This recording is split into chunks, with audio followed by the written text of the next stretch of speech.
waaye doo xam fu xeex ba yem dafa am ku baax kuy wax ni nee na buy xeex day wax bismillahi rahmaani rahim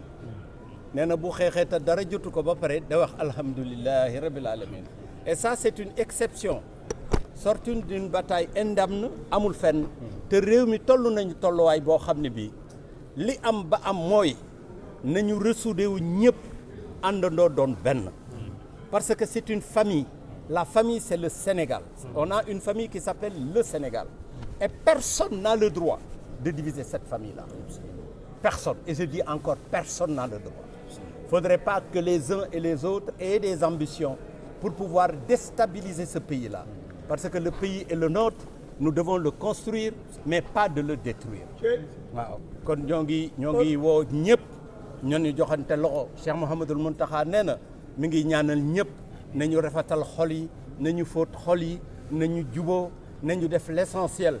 ñun bu ñu nekkee ci suñuy kër nekk ci suñuy lu sedd nekk ci suñuy oto ak suñu climatiseur am na ñu nekk ca àll ba te ay sénégalais lañu 100% ëppale wuñ leen dara ci réew mi am na lu ñu manqué am na lu ñu bëgg suñu conscience yi mooy ñu war a dem ci ñooñu nga xam ni ñun ak ñoom ñoo bokk lu ñu am droit ci biir réew mi ñoo bokki droit ñoo bokki devoir kon président l'appel bi nga woote léegi yàlla na ci yàlla dimbali ci réew mi sëriñ bi bëgg nañu yàlla na yàlla di def jàmm ci réew mi réew li muy ñaan mooy am ay ressources yàlla dimbali nañu on a trouvé des ressources dëkk yi ñu dendal amuñu ko on a des ressources minières on a du pétrole on a du gaz li ñu war a mën a def mooy ñu bàyyi nag politique guddi politique bëccëg day yàq am réew bu ñu fexee ba fal ñi ñuy fal ba ñu falu nañu am akal mi bàyyi ba ñu mën a liggéey ci réew mi loo xam ne bu ëllëgee si biir ñu teg ko ci table ji voilà le bilan li may wax nag bëgg defar rek la réew mi nag wax ci dafa metti ndax boo waxee ñu jël wax ji am kuñ ko moomale am fuñ la farale te man fenn laa far man mii wax consciencieusement man fenn rek laa far Serigne Touba rek dëgg la Serigne Touba rek nga far te Serigne Touba réew mi boo dindee li mu ci am ak li mu ci def koo ko jox du ko bëgg kon dañoo war a woo ñëpp ñu am prise de conscience ñu àndandoo doon benn defar réew mi muy le Sénégal qui nous appartient et que le Sénégal ñu hissé ko au concert des nations émergentes et des nations fortes maa ngi gërëm ñëpp di sant ñëpp di wax salaamaaleykum wa rahmatulah. boobu fi mu toll nii mooy président Diomaye bi nga xamante ni bon moo jël yoonu boppam loolu moo xaaw a changé carte gi donc di ko ñaanal rek mu seerewaat rang yi bu ko defee objectif original bi ñu mën ko rejoindre quoi. lan mooy taxawaayu Pastef ci li nga xamante ni position bi président jël Pastef comme ça su nekk rek léegi apte la ñuy wax pour que ñu mën a rejoindre suñuy objectif loolu mooy li nga xamante ni moom lenn rek moo fi des mooy que ni ñu négocier ak système bi ak situation bi nu mu demee ba pare 2029 ñu jéem a xool naka la ñuy jëlee dëkk bi jox ko Ousmane Sonko. loolu mooy li fi nekk actualité tuuti rek Coupe d'Afrique bi ñëwoon tey Sénégalais yi doon savourer di bég tey ñu def ko poqar ñu yóbbuwaat ko tey ban gis-gis nga ci am.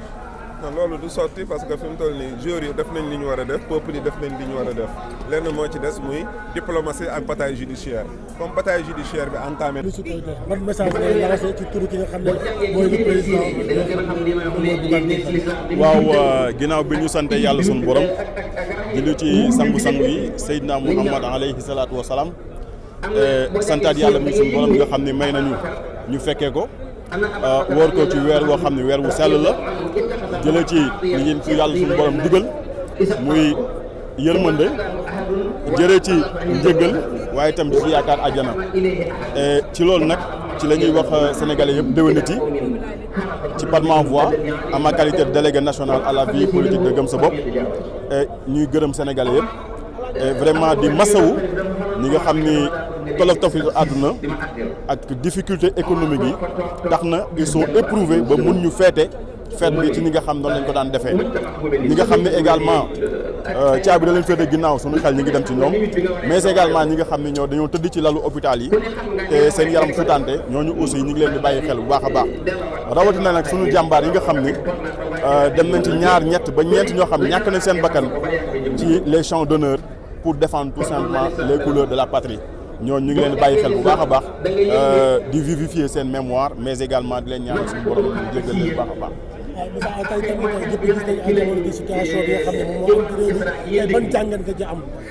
waaw jàngat bi ñu am mooy le président Diomaye ak Ousmane Sonko dañu diggoon rupture mais sénégalais yi gis nañ ni bi ñu dawalee 2 ans li nga xam ni moom moo am mooy désillusion parce que tout simplement gis nañ ni réew kenn du ko gouverner par les discours réew kenn du ko gouverner par ay slogan réew kenn du ko gouverner par la manipulation depuis ñoom bi ñu accès ba léegi gis nañ ni économie mi ngi chuté suñu notation souveraine ñi ngi daanu investisseurs yi ñi ngi daw réew mi bailleurs yi ak suñu partenaires techniques et financiers yi amatuñu confiance pour investir ci li nga xam ne mooy réewum Sénégal suñu diplomatie écorné nañ ko ba nga xam ni kenn respecté tout Sénégal loolu nag bu ñu demee ba àgg ca dafay tax ñun dañuy remettre ay questions yoo xam ne dañ koy tegaat ci taawul muy est-ce que sax suñu souveraineté wala suñu ressource naturelle ci bor yi nga xam ne ñoom ñu ngi koy gàll ci suñuy loos est-ce que duñu dem ba hypothèque ko ba lor ci ay génération leneen li nga xam ne aussi ñu ngi koy seetlu ci gestion pouvoir bi gis nañ ni dafa am trop de tâtonnement trop d'hésitation li ko waral nag mooy dañu am ay njiit yu incompétent ay njiit yoo xam ni amuñu boussole amuñu cap amuñu expertise ci dara mais li ñu xam moom mooy solo simmeeku voyager def ay dépenses de prestige pendant ce temps le pauvre góorgóorlu mi ngi trinqué pendant ce temps le monde rural est laissé en rade pendant ce temps étudiant bi pour mu jot boursam dañ koy gazé pendant ce temps l'enseignant bi nga xam ni moom mooy def xam-xam ci boppu élite bi nga xam ni moom lañ yaakaar ñoo war a jël réew mi enseignant boobu dañ koy ponctionner ci jamono boobu gis nañ ni suñu justice également dañ ko vassaliser bu ñu ko tënkee daal mooy ni réew mi ñoom fañ ko jëlee woon ci situation la waaye ñoom dañ ko gën a aggraver moo tax ñu ne ñun gëm sa bopp waruñu toog waruñu taxaw mais li ñu war rek mooy di continuer dem ci askan bi di taataan seen xalaat di séddoo ak ñoom seen préoccupation ndax gis nañu li nga xam ne moom lañ ñuy wax mooy fu ñu dem rek dañu naan réew mi de yaakaaroon nañ ni ren yorin bi dina sell yaakaaroon nañ ni yorin bi dina jub dina ànd ak yërmande ci askan bi mais également jàppoon nañ ni dina ànd ak loo xam ne njëriñ lañ waaye bi ñu dawalee tuuti gis nañu ni ñi yor réew mi ay nit yu incompétent lañ ay nit lañ yoo xam ni bu ñu wàccoo dañ koy lekkat lu ñu wax mën nañ koo weddi waaye tamit lépp loo xam ne diggee woon nañ ko romb nañ ko di dem maanaam jëfewuñ dara ci loo xam ni engagé woon nañ ko loolu nag moo waral ñu ne déception la ñu am ci nguur gi notamment ci ñi nga xam noonu la ñuy gérer sunu réew.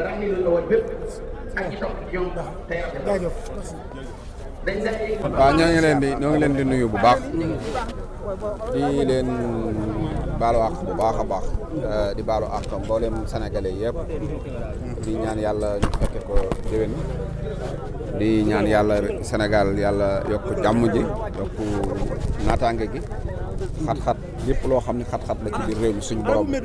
jeexal ko lépp loo xam ne njariñ la suñ borom yombal ko te yëkkati ko coow yi nekk ci àdduna bi yëpp tamit muy Iran ak Israël ak Amérique xeex yi nga xam ne dañ koy def ci àdduna bi yëpp suñu borom jeexal ko te indi jàmm ci kaw suuf si yëpp ñu ngi koy ñaan ci barkeb sahru Ramadan bi nga xam ne moom la ñu génn. alors gis nañu président Bassirou Diomaye Diakhar Faye sànq ci discours am moom cohésion nationale la woote kon jàngat nga am ci kàddu yi. waaw moom day gisaguñu discours am waaye cohésion nationale moom bu fekkee mooy politique yooyu muy woote di bañ a topp nit ñi rey ak ñi sàcc ak ñi nga xam ne dañoo war a tëdd ci kaso bi duñ fa tëdd nga génne leen def leen ci benn coalition di ànd ak ñoom di wër di wax moom bu dee loolu lay woote moom loolu moom yàlla bu mu ci am ndam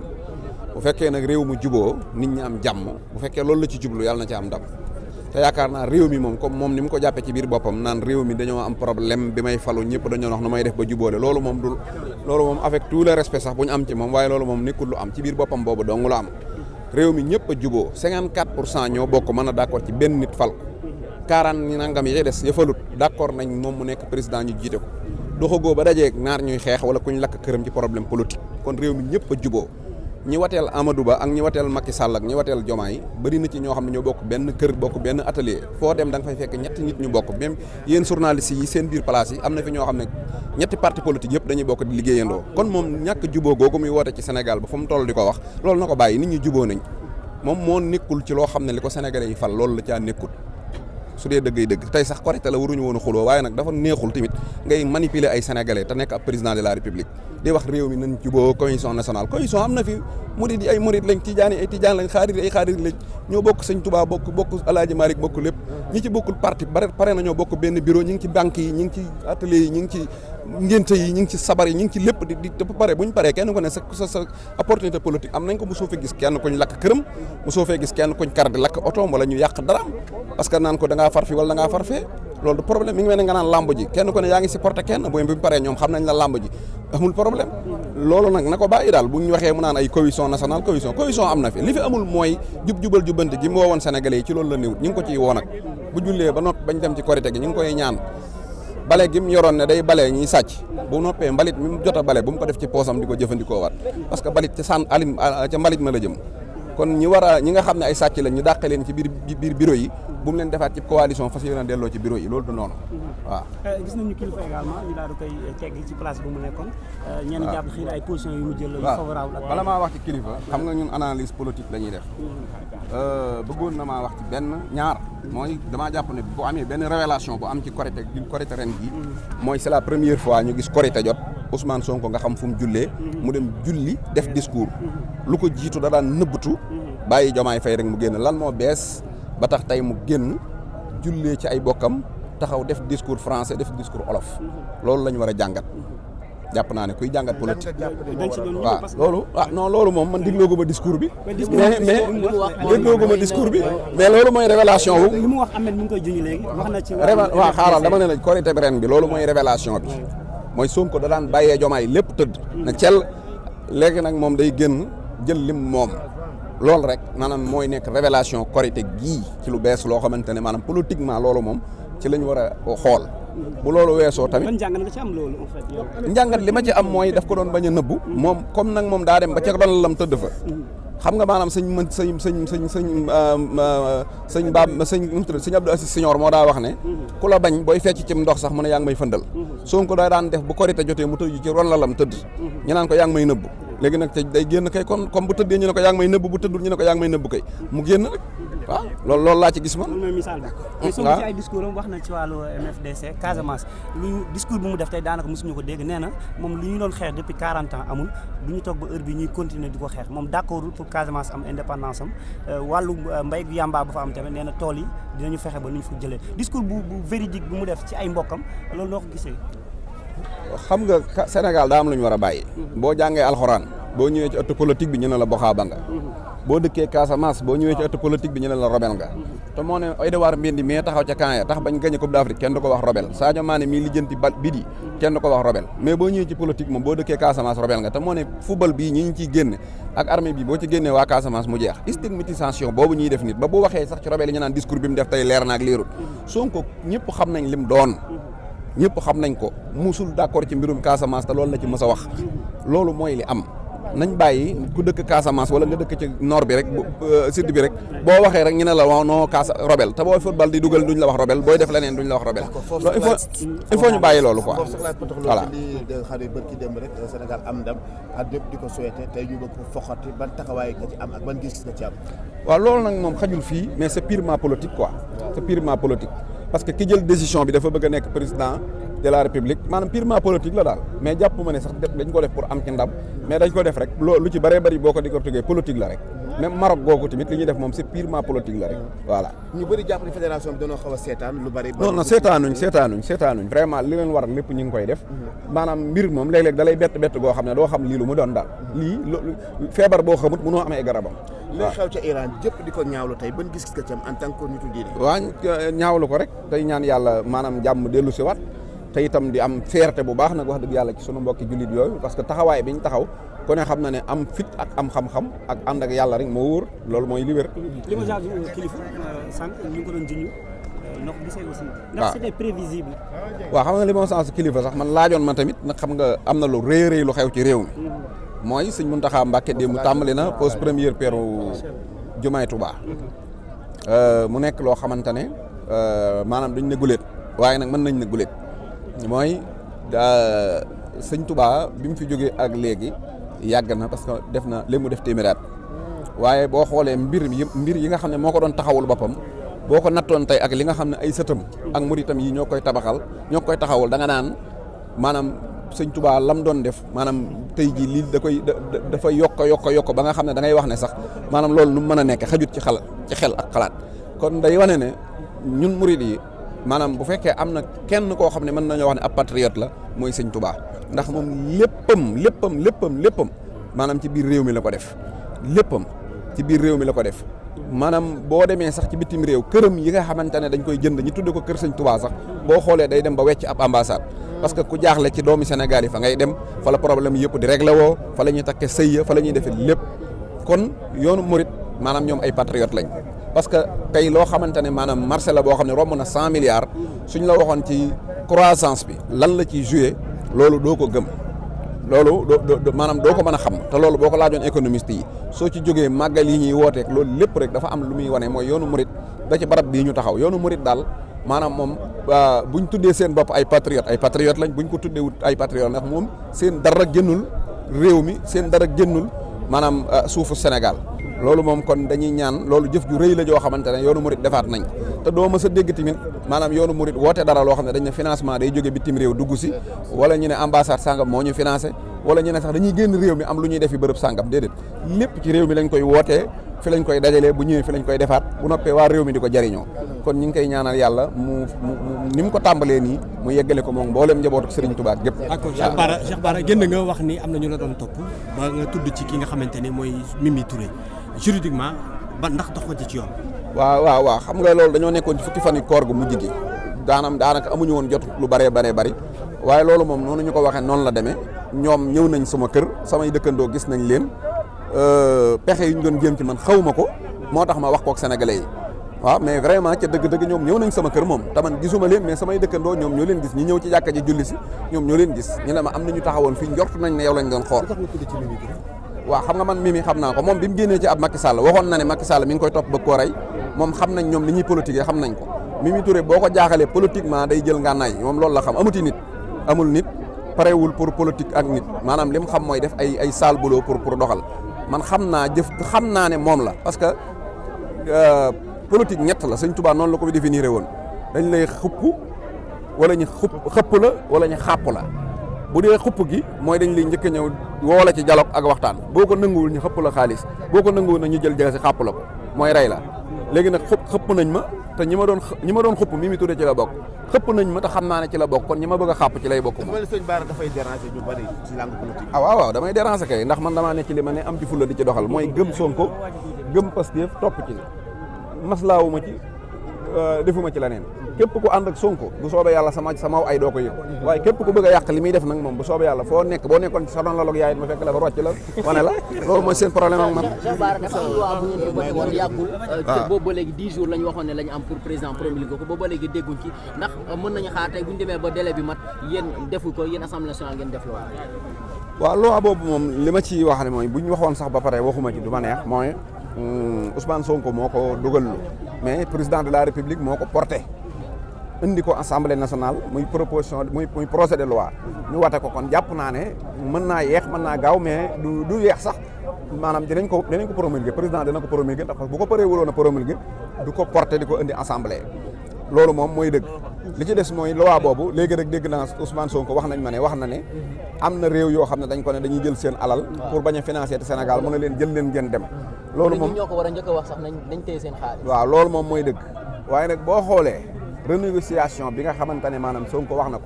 boo ko doon calculer mu ëpp daanaka lu ëpp loo xam ne maanaam lim ñu andil ci bénéfice renégociation ëpp na 5 fois bi ci Sénégal premier ministre bu mel noonu boo ko amee réew mu toog fële naan du ma la financer ndax da ngay bàyyi góor jigéen du la saf maanaam discours boobu lii Sonko wax tontuwu ko discours bi mu def ci renégociation bii mu def barki démb loolu mooy tontu financement ak kii moo tax dafa dugal loi bi ba noppi dem génnee renégociation parce que maanaam sunu gaz bii rek mooy kii bi yaakaar boobu maanaam yaakaar teranga bi liñ ciy am ci côté maanaam énergie mën nañoo defal courant 100 ans téeméeri at yu tegaloo yoo xamante ne la fay jóge ci bloc yooyu. ci bloc boobu kese. benn bloc boobu rek waaw parce que mat na 25 bloc bu nekk mën naa doxal Sénégal 25 ans su fekkente ne dem nañ ba Sénégal nekk pays industrie bañ industrialiser dëkk bi dëgg mën nañoo doxal 15 ans pendant plus 25 fois loolu ñaata la ëpp na téeméeri at kon gaz yaakaar teraanga donc mën naa doxal Sénégal maanaam téeméeri at yu tegal yoo xam ne maanaam courant Sénégal foofu lay jógee te loolu tubaab yi dañ koo tegoon loxo Sonko di wax ba jëlaat ko tegaat ko loxo kon ñun Sonko sénégalais bu julli ba noppi boo ñaanalee sa ndey ak sa baay ñaanal sa sëriñ war nga cee teg Ousmane Sonko ndax day tax lekk yomb naan yomb solo yomb takk jabar yomb tabax étage yomb jënd oto yomb dawal ak oto faraj jafe waaw ku nopp jigéen mën koo takk boo rombee dibiteeri muy xeeñ nga yor lamb sa poos mën caa jënd lekk loolu la Sonko koy dox Sénégal nag bala maa dee ñu naan sëriñ si ak Sonko bokkunu sëriñ si ni ñu demee àjjana la ñuy lijjanti Sonko nun dund gu ñoŋ la ñuy lijjanti ñoom ñaar ñëpp war a am jàmm bu ko defee dëkk bi dox asalaamaaleykum